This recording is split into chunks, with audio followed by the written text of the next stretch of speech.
Let's now examine coordinate geometry and the coordinate plane. Coordinate geometry is based on a two-dimensional plane surface. The planes are defined by the x-axis, the horizontal axis, and the y-axis, the vertical axis.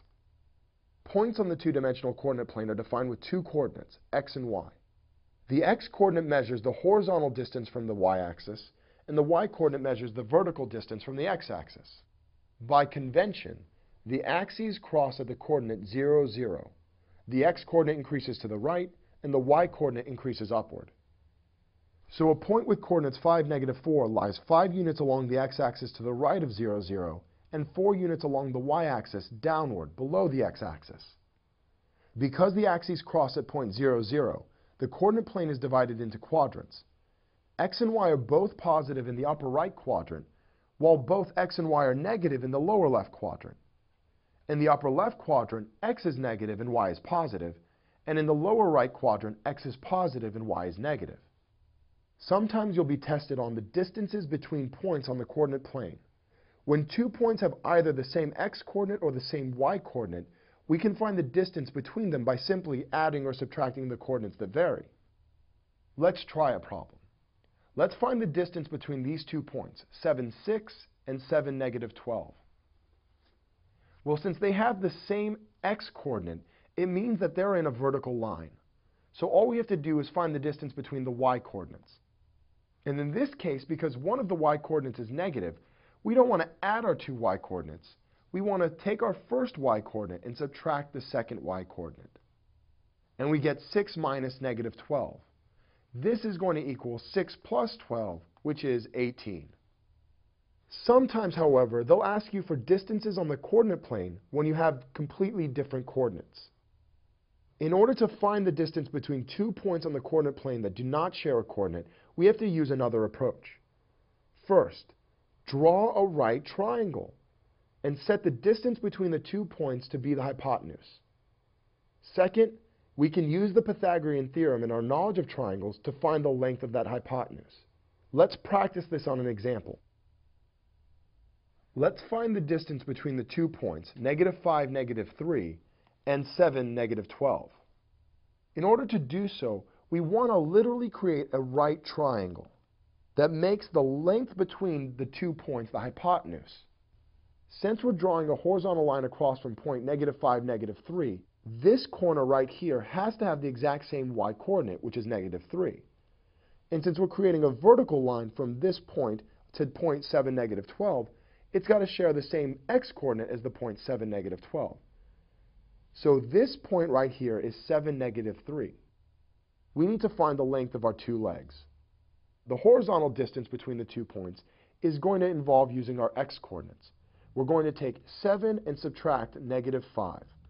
And this distance is going to be 12. In terms of the vertical distance, we're going to take negative 3 and subtract negative 12 and get our length of 9. And now we have our two sides of our right triangle, 9 and 12. We can use the Pythagorean theorem, but if we can recognize that we've got our Pythagorean triplet, it's that multiple of a 3, 4, 5 triangle. 9, 12, the hypotenuse must be 15. Know your special case triangles and your Pythagorean triplets. They will occur constantly throughout your test, and knowing them will save you time and make you more accurate on test day. Let's now examine the slope of a line. All lines have a slope that indicates the direction, rise or fall, and steepness of the line. You may have learned that the slope is defined as rise over run. This is a ratio, and we can write it as a fraction. Delta y over delta x is equal to the change in y over the change in x, which is equal to y2 minus y1 divided by x2 minus x1. The change in y is the distance between two y-coordinates on the line, and the change in x is the distance between the two x-coordinates on the line. Lines with a positive slope move upward to the right. Lines with a negative slope move downward toward the right. Let's now examine the steepness of a slope. The higher the value of the slope, the greater the relative change in y, vertical distance, compared to x, horizontal distance. Therefore, a slope of a higher value is steeper than a slope of a lower value. The line with a slope of 1 increases 1 unit of y for each unit of x. The line with a slope of 2 increases 2 units of y for each unit of x, and is therefore steeper. So let's try a problem where we find the slope of a line. What is the slope of a line that passes through the points 5, 8 and negative 2, 6? Let's use our slope equation to find the answer. We know that our slope is going to equal y2 minus y1 over x2 minus x1. What's important here is it doesn't matter if we consider 6 as y2 and 8 as y1, as long as we're consistent. If 6 is y2, negative 2 has to be x2. If we consider 8 y2, 5 would have to be x2. We're going to end up with the exact same slope as long as we're consistent. So the slope is going to equal 6 minus 8 over negative 2 minus 5, which is equal to negative 2 over negative 7, which is equal to 2 over 7. If we would have done it the other way and said that 8 was y2, we could do 8 minus 6 over 5 minus negative 2, and we would get 2 over 7 as well. The slopes will be the same regardless of which one you consider y2 and which one you consider y1.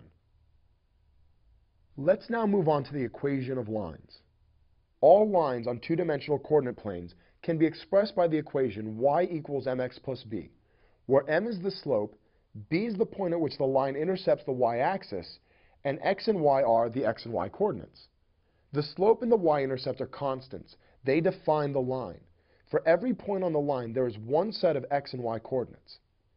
If we know the location of 2 points on the line, we can find the equation for the line.